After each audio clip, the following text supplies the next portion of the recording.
Welcome, everyone. We are delighted to have you all here with us for a really important conversation with someone who is no stranger to Sinai Temple and certainly no stranger to the Jewish world and the world of combating hatred in all its forms. Jonathan Greenblatt is the director of the ADL. He has a long and illustrious career before joining as director of the ADL, but most important, of course, in that illustrious career is that he was a member of Sinai Temple, is a member of Sinai Temple, but now a distant member of Sinai Temple since he abandoned us to go to the East Coast. But for good cause, and that's the cause that we're here to talk about tonight, which is combating hatred in a world in which there is so much nervousness, anguish, anxiety, protest, fear. And I cannot think of a better person to address all these questions. And so it is my pleasure to welcome Jonathan Greenblatt. Thank you so much, Rabbi Wolpe. It's great to see you and great to be with you in this virtual Sinai experience. Thank you. I know that I have a lot of questions that I wanted to ask you and that people suggested that I ask you.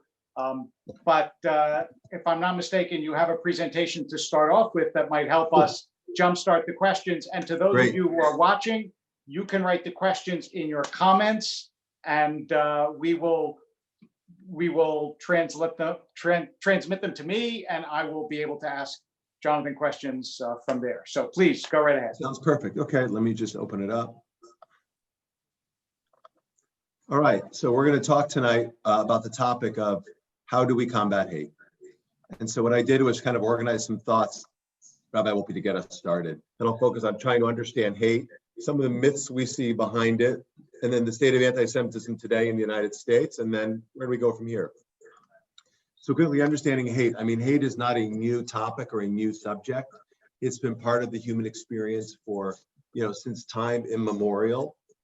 We just have to look back, at the story of Cain and Abel to be reminded of in our earliest time that hate was a part of our story and of the human experience. And in the United States, we've seen it in many forms. We see it inspired by radical extremist ideas. We see it inspired by twisted interpretations of religion. We've seen it targeting many different communities, and perhaps none have experienced hate like the Jewish people. Since the fall of Jerusalem, when the Romans sacked the temple and brought the Jews as slaves to the seat of their empire, throughout the Middle Ages to Europe, the Dreyfus trial, which inspired Theodor Herzl, to perhaps the nadir of the 20th century, the Shoah, the systematic genocide, this transnational slaughter of the Jewish people across Europe and North Africa. We have been, as a Jewish people, more exposed to hate than perhaps any other in history. And today it remains part of our experience. And again, it comes from many sides. It doesn't show up in one form or another. But if we try to define hate, try to define anti-Semitism specifically, I often look to the International Holocaust Remembrance Association, or IRA, for a definition. And drawing from that, they talk about anti-Semitism as a certain perception of Jews, which may be expressed as hatred, with rhetorical and its physical manifestations directed to Jewish people, Jewish institutions, or the Jewish state. Anti-Semitism is an irrational hatred of Jews for the crime of simply being Jewish. It is not grounded in any real evidence. It is not derived from any fact basis.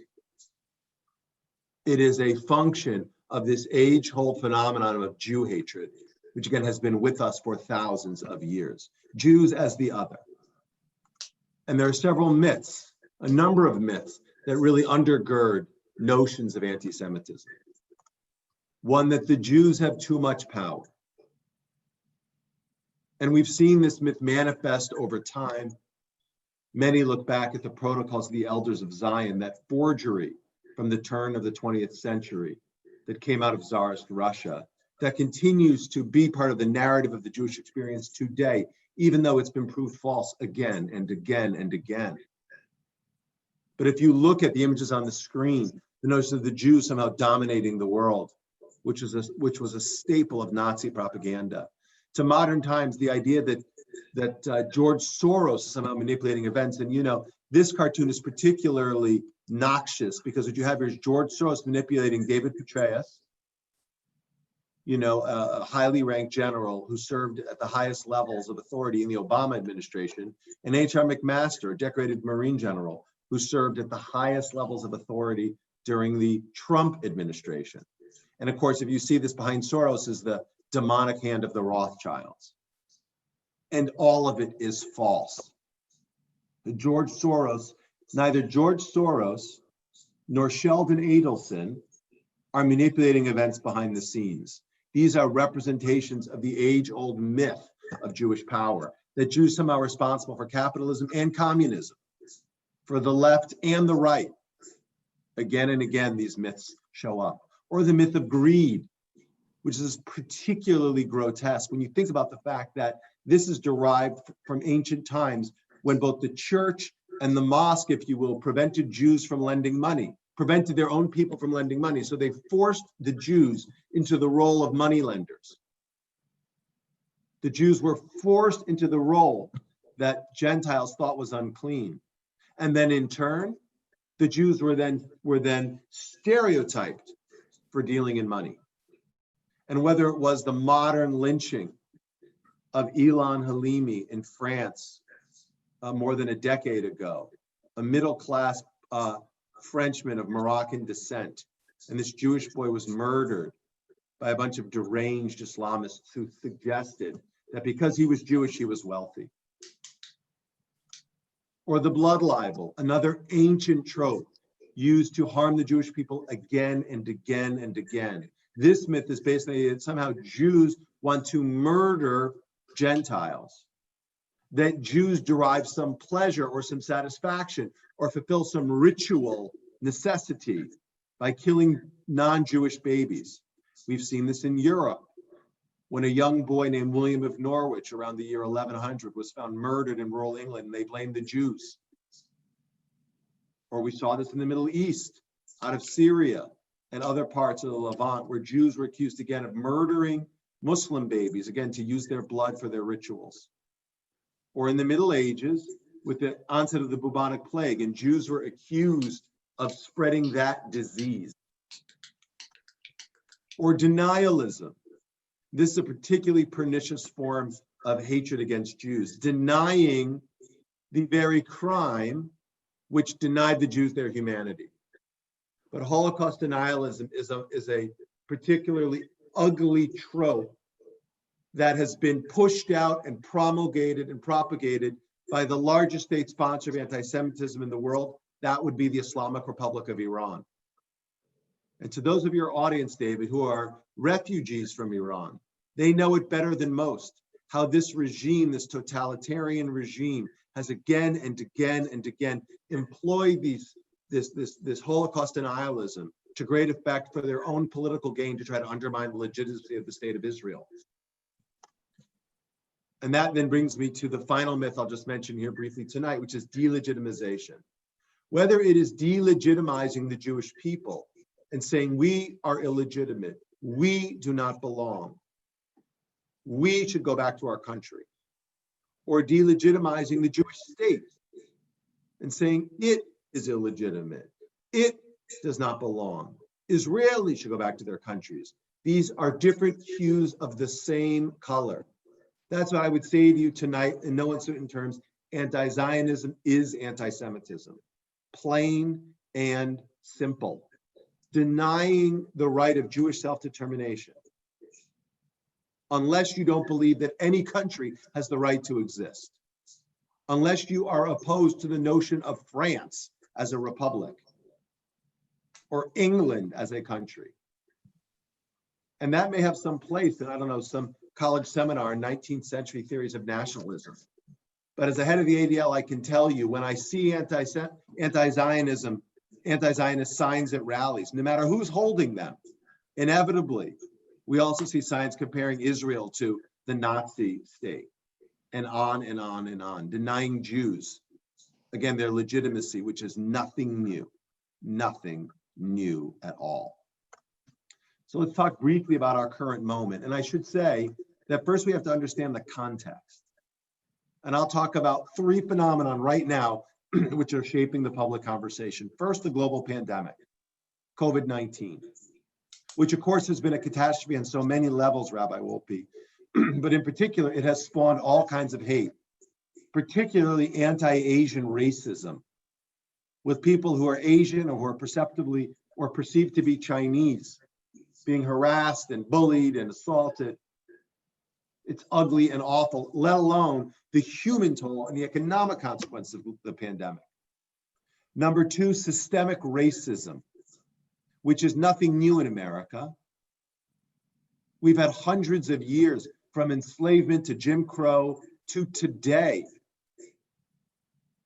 where the criminal justice system has explicitly and implicitly created almost, terrible conditions for African Americans, for Black Americans, for people of color. And, the murder of George Floyd, the lynching of George Floyd in broad daylight by a police officer who took an oath, to serve and protect, is just the latest example in a pattern. And by the way, who experiences this anti-Blackness? It's not just African American people. There are Jews of color who suffer from this as well. So part of our own community experiences this again and again and again.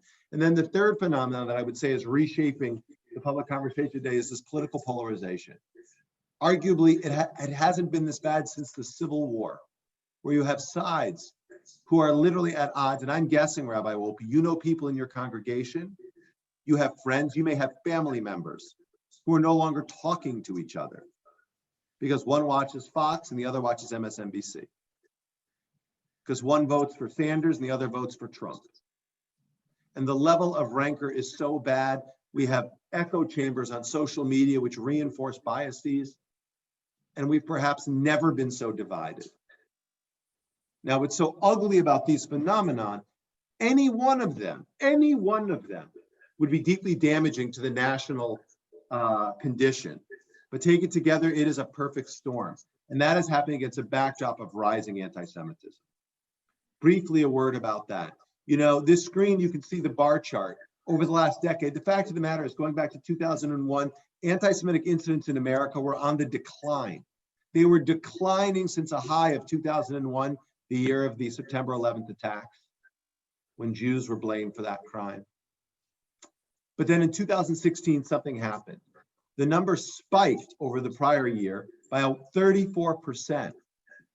And that all was weighted toward the campaign and then the presidential election. And look, I don't really care how you vote, Rabbi Wolpe. I'll say a couple times tonight. The ADL is a 501c3 nonprofit. I am not interested in how people affiliate politically. But I don't care, I don't care about how they vote. I do care about what they value. And what we saw during the campaign was again and again and again, the use of anti-Semitic memes, the use of anti-Semitic stereotypes, the use of anti-Semitic rhetoric, and extremists felt emboldened in 2016. And we know that because at the ADL, we track extremists, and they were saying, we feel emboldened when their memes were being retweeted by candidate Trump. And when white supremacist media was being credentialed for campaign events. We've never seen anything like it before. And yet, and then 2017, the number increased a whopping 57%. The single largest surge we had ever recorded at ADL. And of course, 2017 was sort of, if you will, highlighted by the horrible rally in Charlottesville, this open display where neo-Nazis marched without apology. And then we had a president who said there were good people on both sides and who somehow found it difficult to call out the anti-Semites for what they were. Then in 2018, while the number decreased 5%, the actual number of assaults more than doubled year over year. And 2018 was punctuated by the Tree of Life attack, the most violent anti-Semitic attack in American history. And then in 2019, we saw literally the largest number of anti-Semitic incidents the ADL has ever tracked. And those incidents were, if you will, punctuated by several violent, hideous moments the attack in Poway, the mass shooting where 2 people were killed at a Chabad synagogue, the shooting at a Jersey City supermarket where 3 people were killed by 2 gunmen, the stabbing death in Muncie, New York, right outside of New York City, where a rabbi was stabbed, put in a coma, and then died a few months later. And then Brooklyn, New York, an enclave of Orthodox Jews, where there was a pattern of attacks, a pattern of assaults again and again and again. And while we had a mayor here in New York who was out to lunch and like inexplicably unable to do anything about it, thankfully the governor was involved, but it was ugly and it was rampant and it was awful. And just to point out, as this slide permits, again, I don't really care how people vote, but it's worth noting in San Diego, that was a white supremacist who committed that attack. In Jersey City, it was a member of the Black Hebrew Israelite sect who attacked that supermarket. In Muncie, it was a deranged individual who searched on his phone for, quote, Zionist synagogues, sort of with a bizarre, twisted left-wing perspective. And then in Brooklyn, let me assure you, the people committing these crimes, none of them were wearing MAGA hats. So we don't get to say, oh, it's President Trump's to blame for all this. And you don't get to say, oh, Bernie Sanders is to blame for all this. Anti-Semitism comes from both sides. Anti-Semitism comes in all forms. And this form of hate is a toxin that will kill all of us if we're not careful. And we've seen it mutate and metastasize in this COVID-19 moment, where Jews are being singularly blamed for starting the virus, or that as if Jews were somehow singularly responsible for spreading the virus, with hate mongers blaming, Orthodox communities. And while there may be some examples of some who haven't behaved by the social distancing guidelines, just go take a look at Daytona Beach, Florida, right? Look at Central Park, New York. You've got many examples of many communities, but only here did Mayor de Blasio feel obliged to break up an Orthodox funeral, donning a windbreaker like he was in an episode of, CSI de Blasio, and make a point to then tweet out to the Jewish community, you're on notice. It's disgusting. Or somehow Jews being blamed for profiting from the virus, as if this were just some kind of scheme. It's ugly. And we've really seen Israel's opponents somehow suggest that Israel and the pharmaceutical companies there are trying to do this just to, curry favor, win dollars. It's awful, awful, awful. So we've seen a surge of anti-Semitism in COVID-19. But the other thing we've seen, and I just want to call attention to, is the unfortunate killing of African Americans. And from the 2012 shooting death of Trayvon Martin, for which George Zimmerman, this 17-year-old boy who was jogging in his neighborhood, when a man approached him and shot him in cold blood, an unarmed 17-year-old. Or Eric Garner on Staten Island in New York in 2014, who was accosted by 4 police officers and put in a chokehold. His last words were, "I can't breathe." Or Ahmed Aubrey in Georgia earlier this year, once again in his own neighborhood. 3 men came up to him and shot him in cold blood. And only after a public outcry were those individuals arrested. We have to acknowledge the fact that there is an undeniable pattern of Black people in this country being dehumanized, being considered, being treated in ways that the police, and all the data shows us this, do not treat white suspects, being found guilty of crimes before they've ever seen a court of law, before they've ever even been arrested. So let me tell you in no uncertain terms, Black lives matter. But while that's true, that doesn't excuse hate. Whether it's intersectional hysteria that tries to somehow conflate Black Lives Matter with the cause of the Palestinians, this intersectional hysteria which blames all Jews for the policies of the state of Israel, But let me tell you, what happened to Ahmaud Arbery or Trayvon Martin, Eric Garner, has nothing to do with achieving an equitable and just peace in the Middle East. Or slanderous claims made against Jewish organizations and the Jewish state, as if there was some relationship between, again, military tactics in the Middle East and the murders of these people in the United States. And there is none. The deranged myths that somehow Jewish nonprofits like the ADL and others are training police and take them on tactical exercises at best, these claims are slanderous. At worst, they are intentional anti-Semitism. Or the hateful conspiracies, and we've seen much of this on Twitter in just the past week by celebrities like Ice Cube, who are conjuring up these wild fantasies that seem derived out of Louis Farrakhan's playbook, that somehow Jews are manipulating events. None of it is true. All of it is dangerous. So yes, Black Lives Matter, but that does not mean we should countenance and accept anti-Jewish hate. We've tried to speak out about that at ADL. I did it in 2016.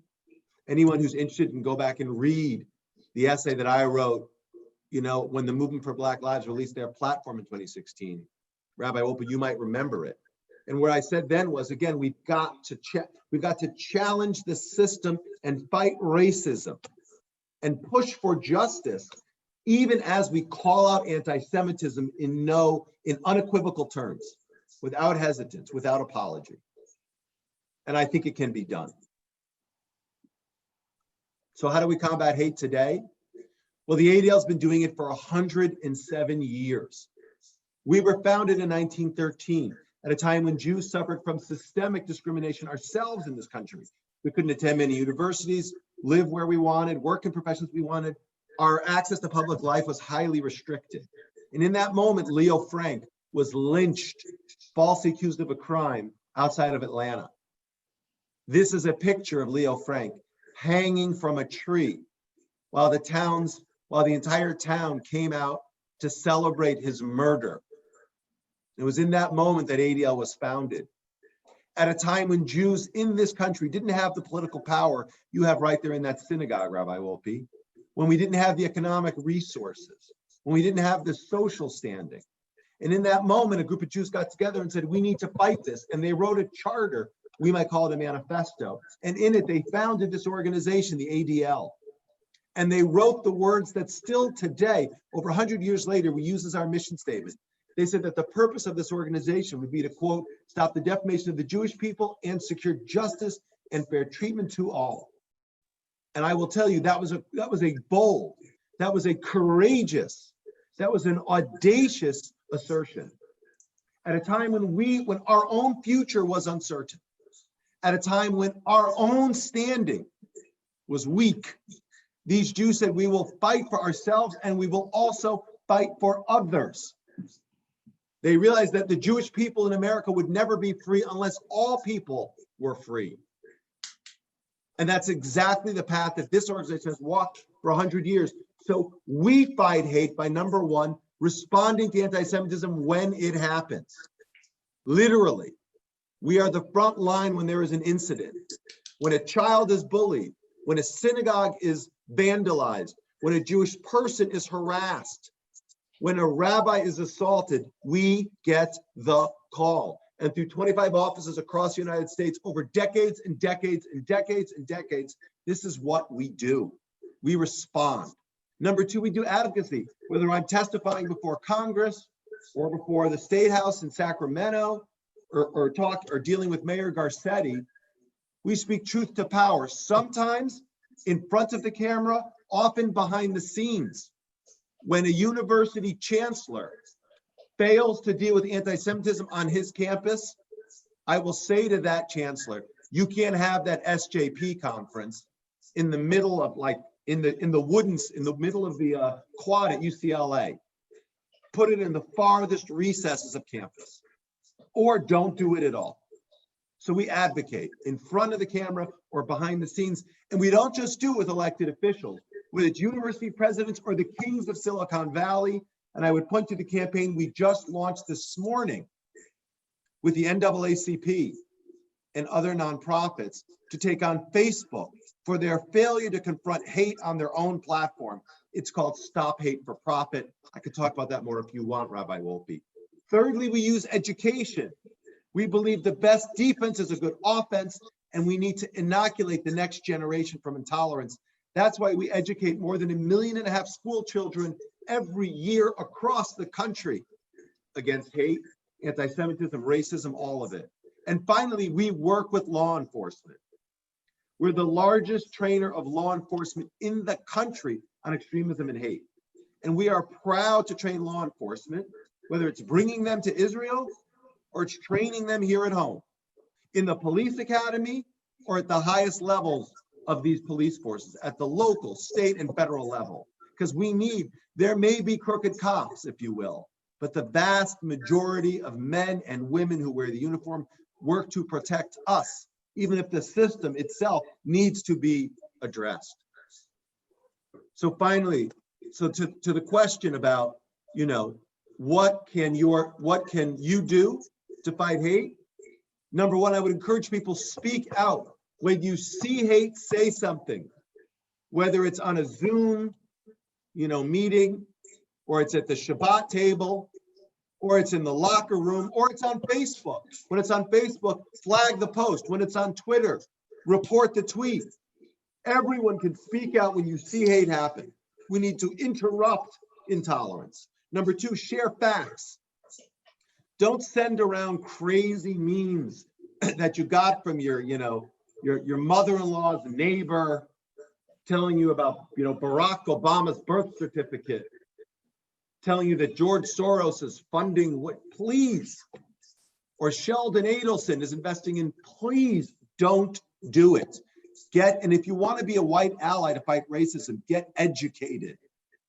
Share facts. Be smart. Get out of your echo chamber and learn. And lastly, show strength. There is no room for bystanders today. We need upstanders. Fighting hate is a contact sport. You're worried about the Black Lives Matter rally? You want to say something about racial justice, but you're worried that there may be people there with the anti-Semitic signs? Then show up with your Israel flag. Show up at the Dyke March with your rainbow flag with the Star of David. And when someone tries to deny you entry, you write an essay about it and you do your own march. And like I did today to fight Facebook, I didn't do it myself. ADL could have. Instead, I locked arms with the NAACP, with Color of Change and other organizations. We need to lean in and we need to take on the bigots and beat them at their own game.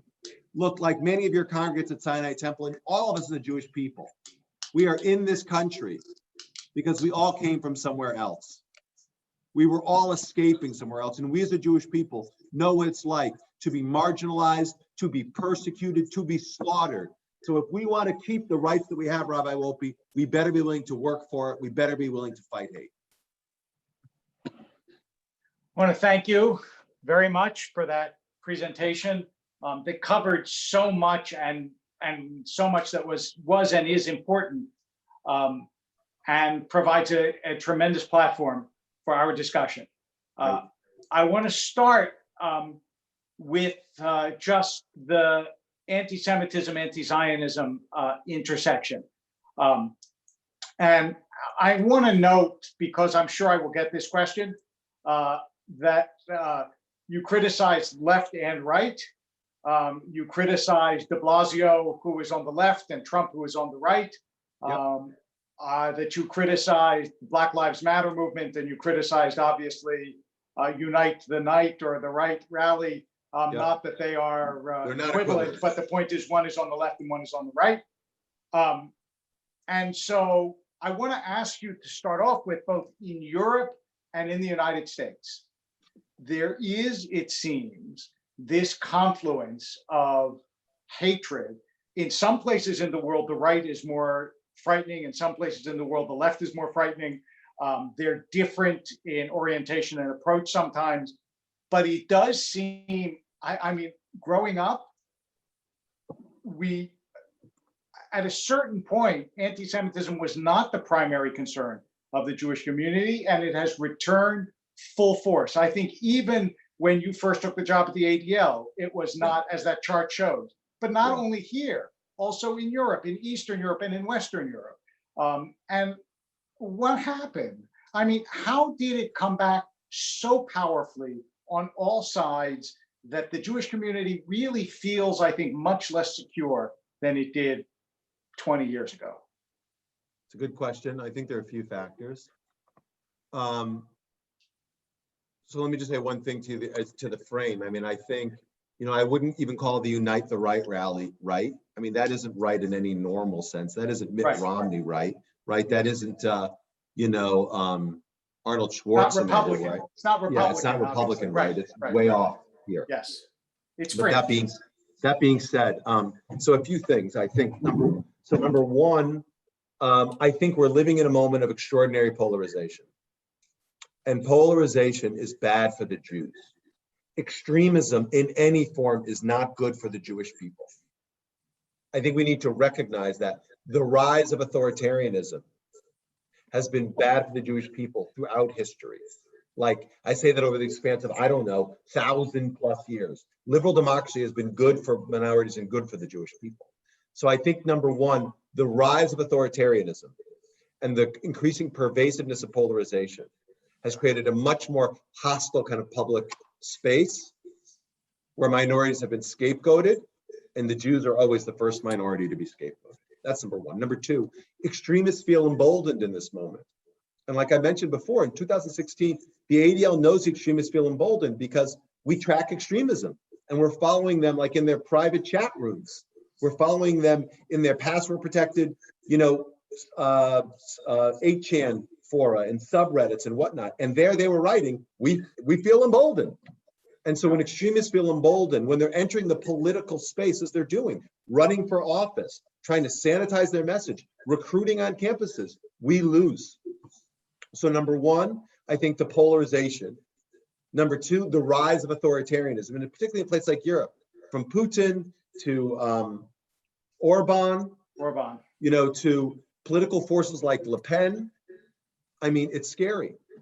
And I think number three, one of the things that's fueled their rise is the demographic changes that have happened so quickly across Europe and now in this country. That's fueled a degree of, uncertainty. So economic uncertainty and demographic change has created conditions in which people feel unmoored. And again, they look to scapegoat to explain why they themselves no longer feel secure. Let me ask this about the demographic changes. The Muslim immigration to Europe has created social dislocation for lots of different reasons in lots of different communities. But one of the things that it has also done is, I think, imported a lot of hostility to Jews from the Middle East into Europe. And I wonder how much that has influenced, in your view, It's definitely a factor. If we look at the anti-Semitic, look, in the United States, most of the violent anti-Semitism, when I say most, I mean the vast majority, is coming from the extreme right wing. I mean, again, there was the shooting in Jersey City and the killing in Muncie, and those are the exceptions. The vast majority of anti-Semitic acts, and we know this because we track this at ADL. This is what the data tells us. This is not my opinion. And we work with the FBI. I mean, the data shows us that the violent attacks in the United States are overwhelmingly committed by right-wing extremists. These are not Republicans. These are white supremacists, anti-government types, again and again and again. It's something like almost 80% over the past 20 years, 25 years. In Europe, if you look at anti-Semitic incidents, the vast majority are committed by people of the Muslim faith. We've seen it I could just give you so many examples. The shooting at the kosher at the Hyper Caché market in Paris, the killings at the Jewish, day school, the synagogue in Toulouse, the killings at the Jewish Museum in Belgium, the shooting at the synagogue in Copenhagen. There have been a series of murderous homicides in Germany. These were all committed by the killings more recently in Paris of like elderly people. These were all committed by either immigrants from Syria or refugees from Iraq or second and third generation Muslims. I think about sitting with Ilan Halimi's mother in Paris whose son was killed by a band of like radicalized Muslims. They called themselves the barbarians, who kidnapped him because they thought he was rich. I mean, so there's a pattern in Europe which is unmistakable from what we're seeing here and very different. So let me ask a question about that, what you said about the violence coming from the right. An observation that I've heard frequently is that's true, violent acts statistically are on the right, but the people who commit them, as you said, are not the right wing, they're fringe. The anti-Semitism of the left is more mainstream. The Black Lives Matter charter calls out in theory, in their theory, the genocide of Palestinians by the Israeli state. And that's not fringe the way the white supremacists are fringe. So even though the violence isn't the same, isn't there a more threatening development on the progressive left because it's more mainstream? So let's break this down into its component parts, Rabbi, because it's a good question. I get asked it very often. So number one, as the head of the ADL, I don't have time for theories. I'm dealing with the clear and present danger of America right now. And I've done enough Shiva calls from the people who were murdered in Pittsburgh, from the people who were murdered in Poway, right? Like, yeah. I have seen this story again and again and again.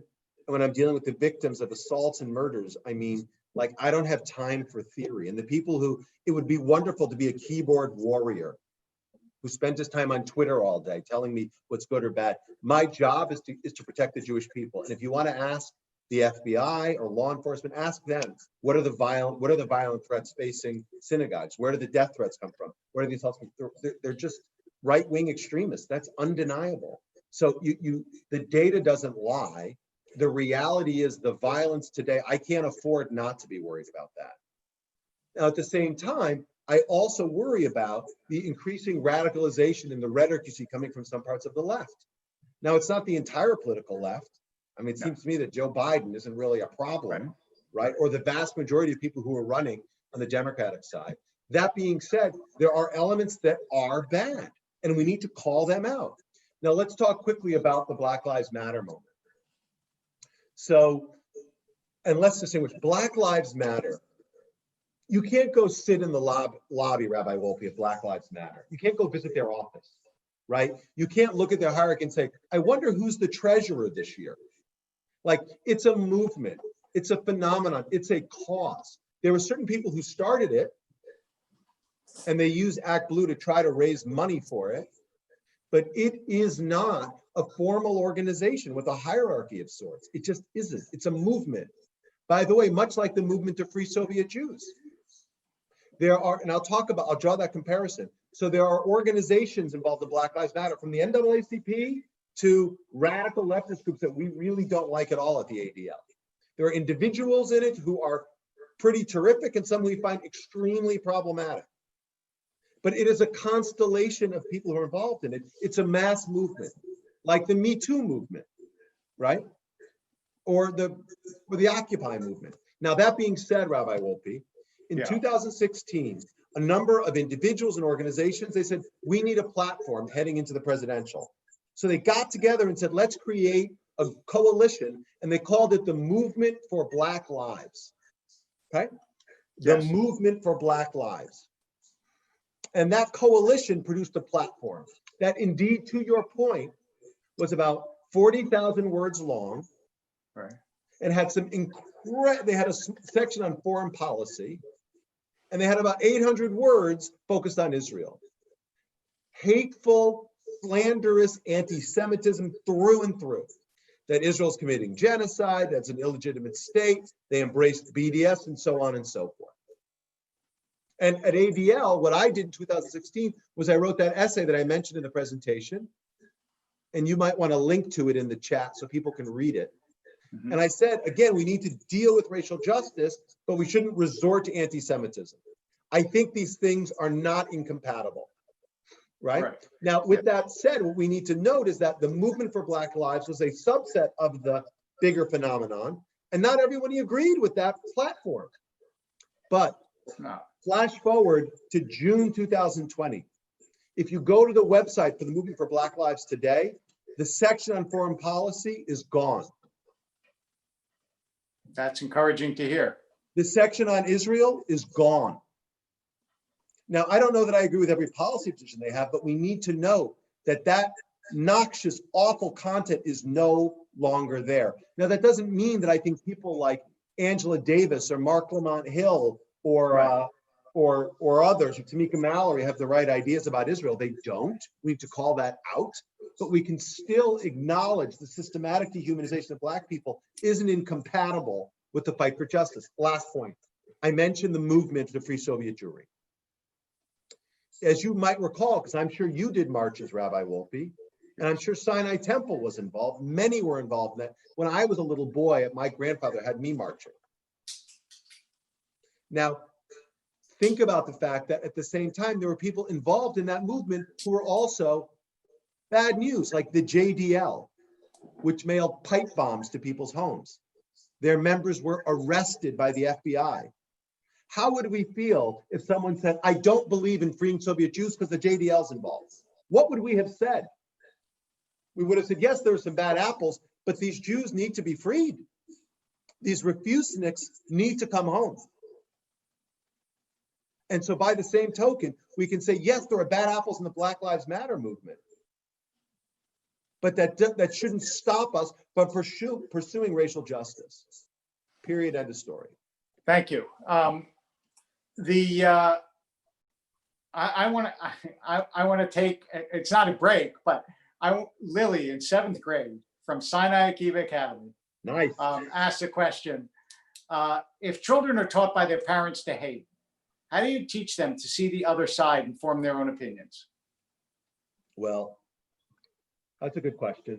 I mean, look, I have, being a father myself, one of the things I've learned about children is that no matter what you tell them, they're going to do what they want to do. So I have great faith that kids can learn from their peers and kids can learn from popular culture, and kids have the ability to process information and make their own decisions. We believe in bringing anti-bias education into the classroom. We also do at ADL a lot of peer training. So we have the high school kids teach the middle school kids. We have middle school kids teach the elementary school kids. I think, it becomes a leadership development opportunity. So kids teach kids, and ultimately, we know that kids much more like to listen to their peers than their parents. So hopefully they'll help them get to the right place. I'm going to ask you a question that people are not going to like very much, but I'm going to be honest about it, and I know that you will be honest about it. It's not as though racism does not exist in the Jewish community. It does exist in the Jewish community. I've seen it at times, even in my own synagogue, in remarks that have been made, or in ways that Black families have been at the synagogue, in things that they have experienced and reported to me. I know that an earlier generation talked about Blacks sometimes in ways that used to put our teeth on edge when we were growing up. So how do we educate our own people not to inoculate themselves because they were hated, not to hate others? And I say that because sometimes I think people use their own oppression not as an excuse for sympathy, but as an excuse for a lack of sympathy. Look, we had it tough and we are okay, so they should be okay too. How do you teach Jews to be more tolerant of other groups when Jews themselves aren't always as tolerant as they could be? It's a hard question. I wish I had a rabbi I could ask that question. Look, I think that's hard. I mean, look, I will tell you, I've seen what you're talking about firsthand. I've seen Jewish people say hateful things about other minorities. I've seen Jewish people say hateful things about other Jewish minorities, right? No, come on. It's true. Really? It's true. Yeah. I mean, I've seen Jews ask other Jews, so when did you convert? Persian Jews get this a lot, or white Jews can't believe it somehow. I mean, the experiences of Jews of color should make us all pause. Our own community has a kind of richness and diversity, and yet Jews of color so often are second guessed, are questioned, are considered less than. against members of our own community, let alone on the outside. So look, I think we as Jews have an obligation to remember, the words of Rabbi Hillel, who I will misquote, but essentially do unto others. Yeah. And I think I'm getting that right, Rabbi Wolpe? He said, what is hateful to you, don't do to others. Thank you. Yeah. So I don't know that there's an easy answer, like a pat way to do this, but I think we have always got to remember, we have for thousands of years experienced the pain of exile, experienced the pain of marginalization, experienced the pain of exclusion, and much worse. Yeah. And so I think it's incumbent upon us, despite the privileges we enjoy today in this country, to realize that this country, we're living in historical times. You know this, the Jewish people, there is really no precedent for us to live so openly, so freely, so securely. And my hope would be that we don't take that for granted, but instead we take it to heart and we use that privilege and we use that knowledge to fuel an effort to find justice for others. And so to open our hearts to them.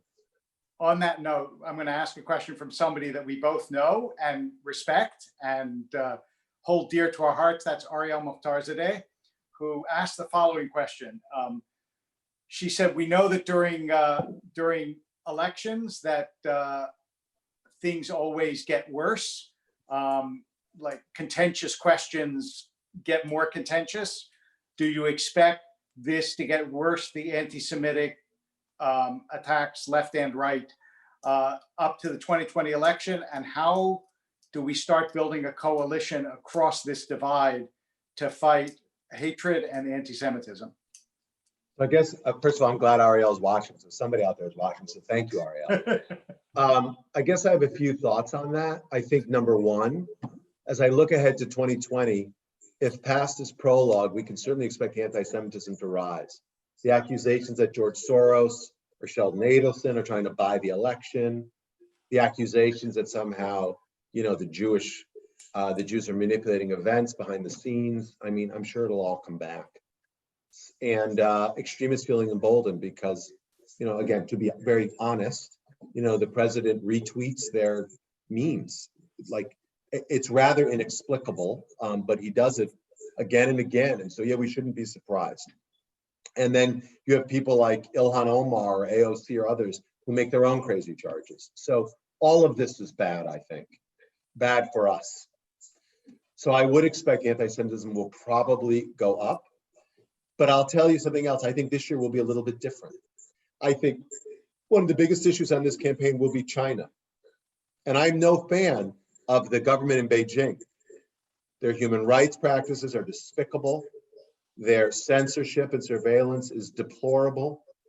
Their trade practices are undeniably bad for American companies. And I could go on. However, the failure of people in positions of authority to say we hold China accountable, but there are Chinese Americans, Chinese people in America who are as American as any one of us.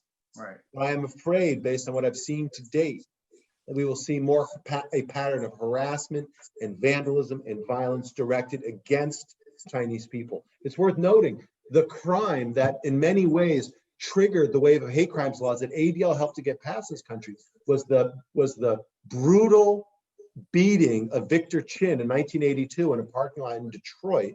He was a Chinese American, actually, who these idiots thought was Japanese, and they blamed him for jobs going out of Detroit. And on the night of his bachelor party, he was beaten to death in a parking lot by a father and his son-in-law. Really awful crime.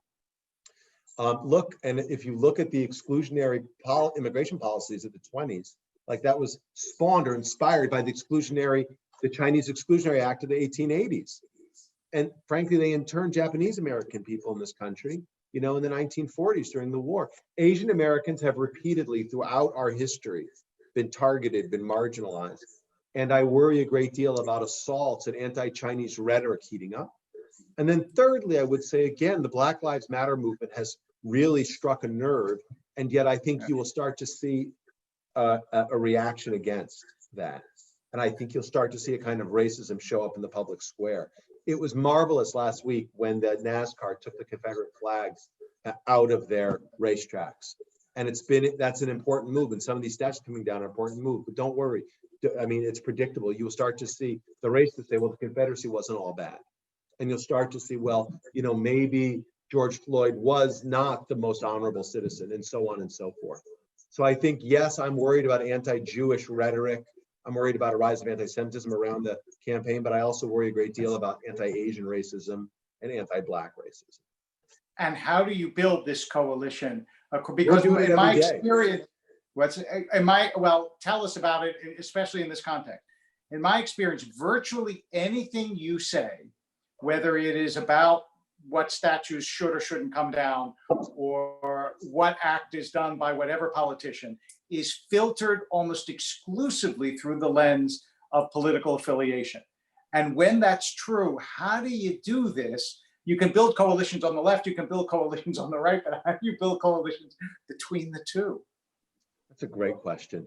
I mean, I'll tell you, again, we believe that our job at the ADL, there's no home. We don't think that we want to play for the home team or the away team. We're the umps, and it's our job to call balls and strikes. Yes. And I do think there's so much frustration and so much anger with social media. There's so much frustration and anger with cable news. There's so much frustration and anger with the never-ending infinite echo chamber that seems to reinforce our biases. I'm seeing more and more people who want to be part of a more sane and kind of sober center, who don't want to deal in extremes. I'm optimistic that these people will have a resurgence. In many ways, I think Joe Biden comes from that world. And look, I mean, again, what we did with the NAACP today, this campaign, Stop Hate for Profit, that we launched to get Facebook to finally take action against hate speech on their platform. But could you have gotten a right-wing group to join you? Oh, we're working on it. Like, I don't think we launched today, but it's ADL, it's Common Sense Media, it's Sleeping Giants, it's the NAACP, it's Color of Change, it's Free Press, and I think more will come. Yeah, I mean, I think that like social media isn't a right-wing or left-wing cause, it's a common cause to create, again, a more sane center where people can, where we can push back on the polarization.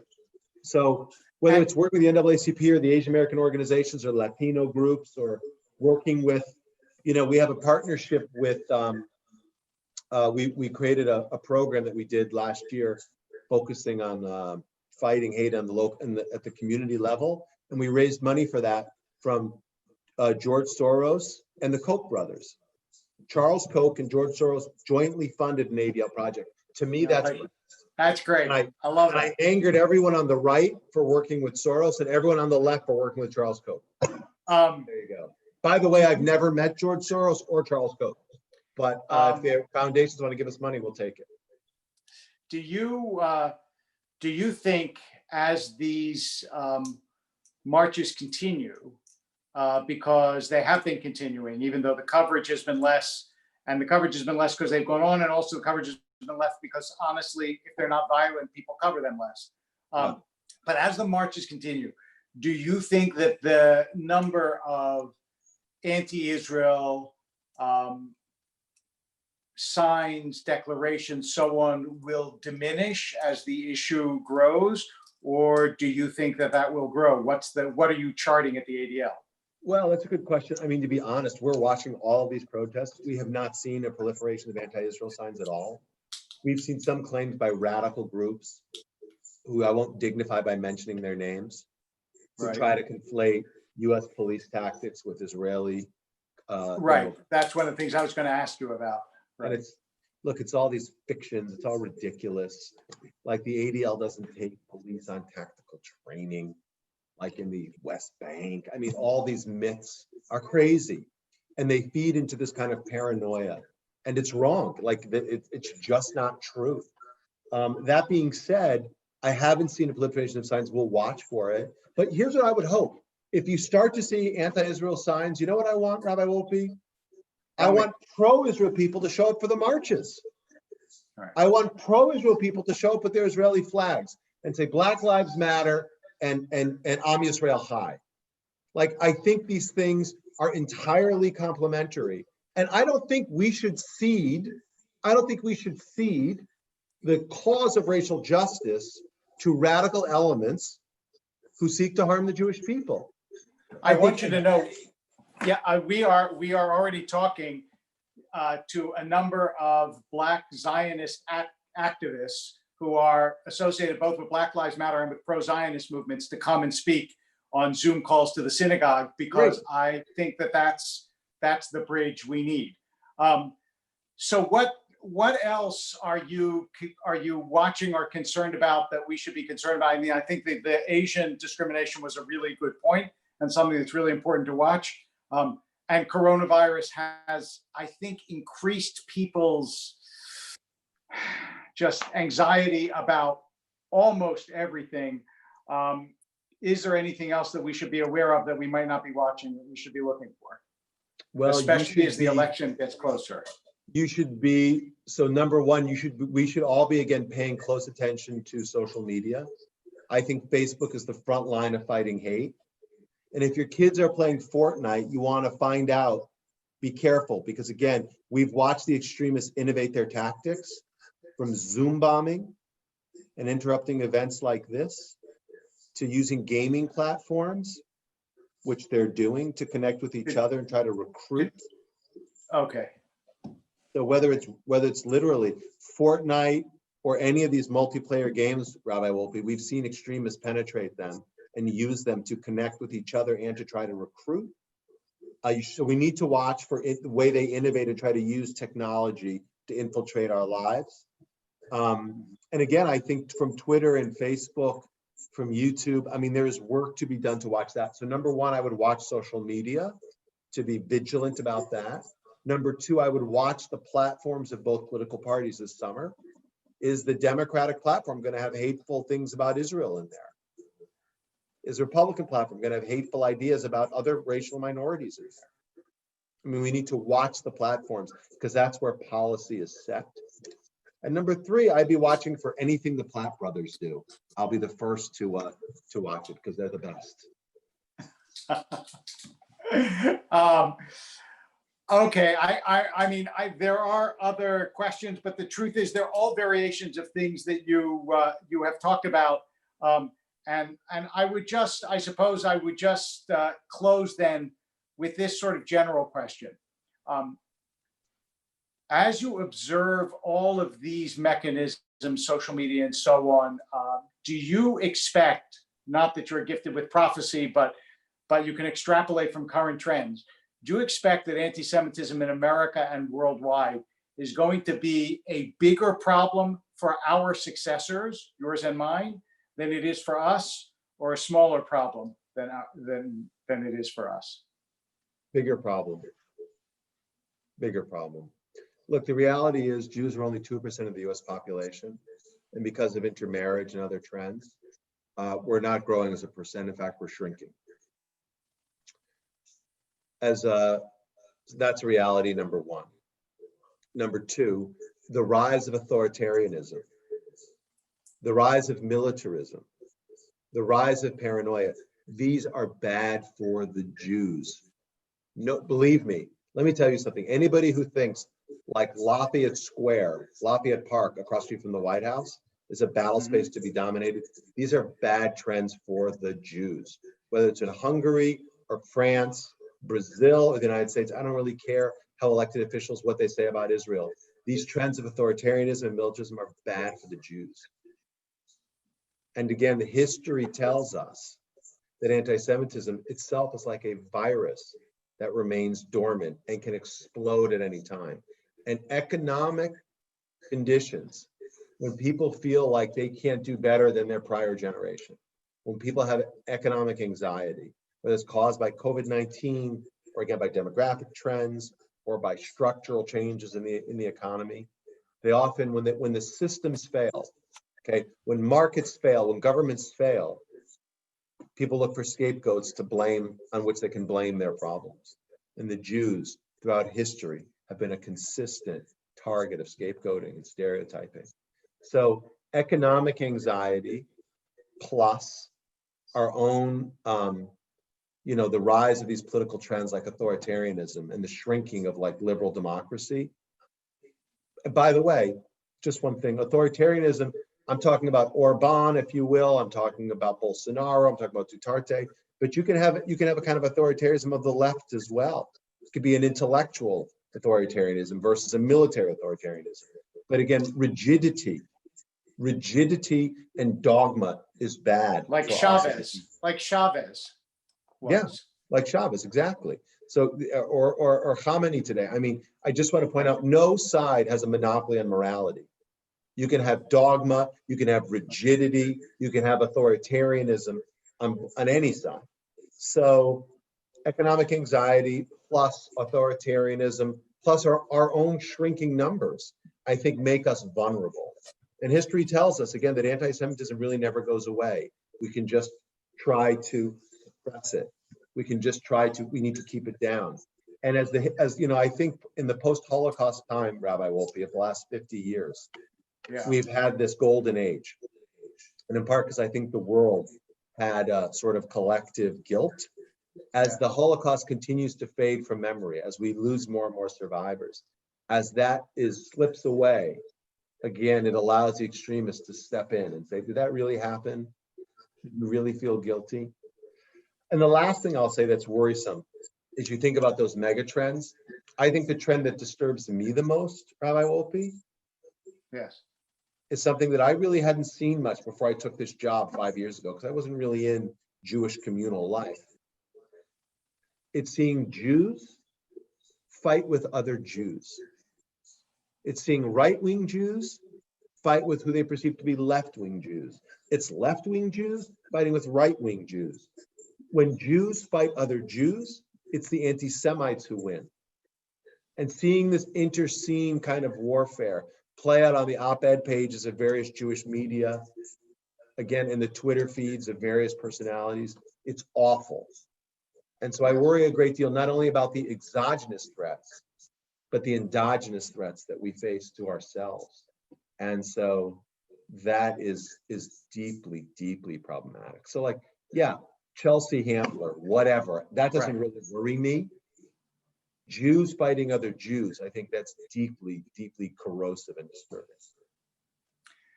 I could not agree with you more. I mean, Chelsea Handler does disturb me, but she's not exactly in line. She's not exactly in line for a Nobel Prize, right? Like, I'm not that worried that Chelsea. Yes, but not nearly as much as you say, as Jews being unable to see other Jews as allies, even when they disagree. And and hopefully that in time will change. But I really want to thank you for for the facts and the eloquence and the perspective, and for taking the time to be with us this evening. And all of you who've joined us to watch. And I hope that you will send this out so that others can see it. And we say on the East Coast, good night to Jonathan Greenblatt. Thank you so much, Rabbi. It's good to see you, and always good to be with Sinai. Good night.